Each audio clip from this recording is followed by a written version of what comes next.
Well, we are waiting on the Producer Price Index report out tomorrow morning, and a big discussion here at the World Economic Forum is revolutionizing food security and how food distribution systems and logistics are being reimagined as we watch the cost rise across the board. Joining me right now live from Davos is the CEO of Tyson Foods. Donnie King is here. And Donnie, it's great to have you this week. Thanks very much for joining me. Thank you, Maria. Thank you for having me. Let's start with inflation. We're waiting on the producer inflation numbers tomorrow, and we know that we're talking about 40-year highs. Has anything alleviated in terms of the cost from your standpoint in the last 6 months? I would say, inflation is certainly is there. While it is off of the peak, it is still high relative to what any of us would want. I would tell you that the consumer is embracing that, and they're continuing to pick up Tyson product in the whether it be at retail or in the food service channel. Well, food is food, right? Yes. I mean, we need food. This is not something that is discretionary. I was stunned to look at the last report on inflation to see things like a dozen eggs up 59.9% year over year, butter, margarine, bread, double digits as well. What's driving inflation? Well, for us in the protein business, the cost of grains are certainly a big component of that. We're in the animal protein business. We feed those animals those grains, and that's what's driving much of that. But you see it in fuel. You see it in practically every component in cost of goods. Donnie, give us a sense of the supply chain. We've been talking all morning about so much reliance on China.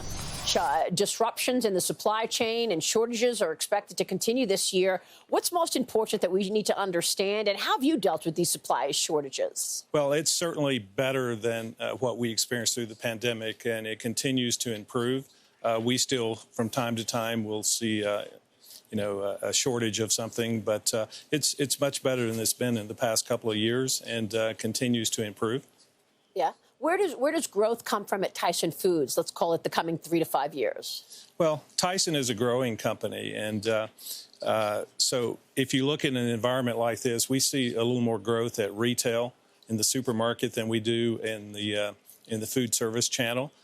Food service was on its way back to recovery from the pandemic, and then the inflation and so forth hit. But retail food consumed at home tends to win. But we've been able to be quite successful in the food service channel as well. Yes, of course. You have. What's your take in terms of offsetting some of these price hikes? I mean, December CPI showed inflation cooling, of course, but we know that it still stings. Have you been able to successfully pass on those price increases to consumers?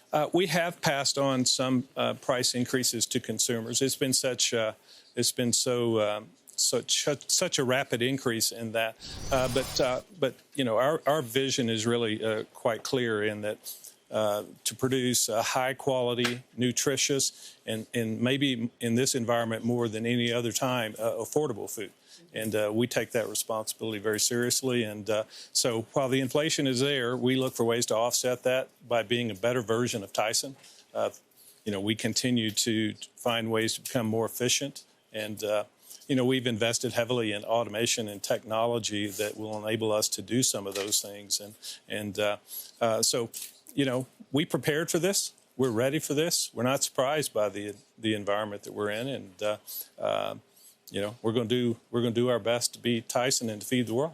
I want to get back to that investment that you've been making, because this is a serious impact on the company as well as on shareholders. The average American family is spending $72 a month or more on food because of the inflation, as experts are expecting a recession in 2023. How are you balancing this need to invest in R&D and technology? The automation investment is a great example, with also this expectation that things are slowing and you're going to have to tighten the belt.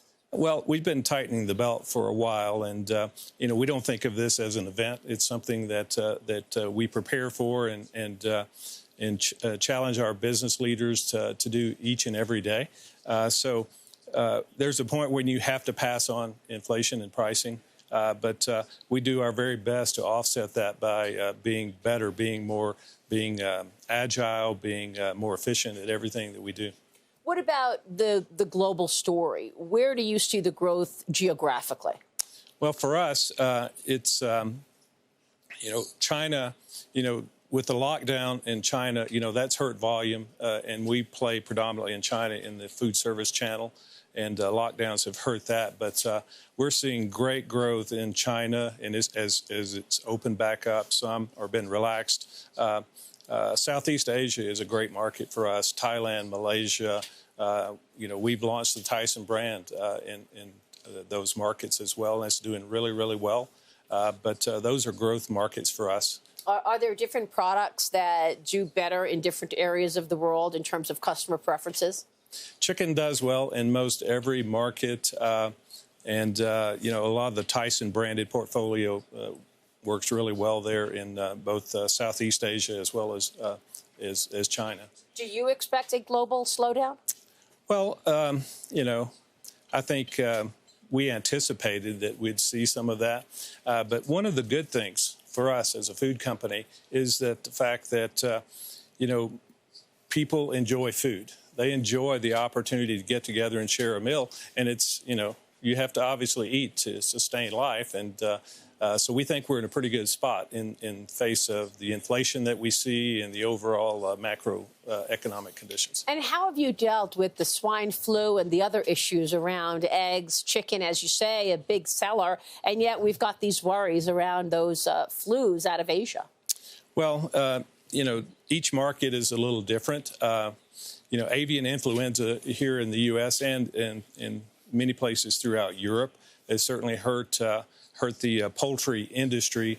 The broiler industry, which is the meat bird that we use, we've had some impact, but not to the extent that table eggs and commercial eggs and even turkeys have seen. Is that part of the reason that eggs have been so outsized in terms of the increase there?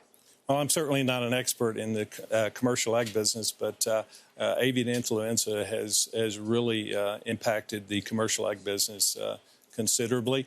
Again, we've not gone unscathed in this, but we've fared better than the commercial egg industry. And are you looking to continue raising up scale in terms of acquisitions going forward? Where are the holes? Yeah, thank you. To plug in. Well, we still think there's a lot of room in our prepared foods business. We have a branded portfolio that continues to gain both dollar share and volume share. And so we like our chances with that. We want to continue to grow that and develop it. Our prepared foods business is one of our two major platforms for growth, the other being our international business. And so we look forward to doing that, but chicken still has a lot of capacity and opportunity to grow here in the U.S. and around the world. Terrific. Donnie, it's great to have you. It's great to be here. Thanks very much for sharing all of that. Donnie King joining us, Tyson Foods.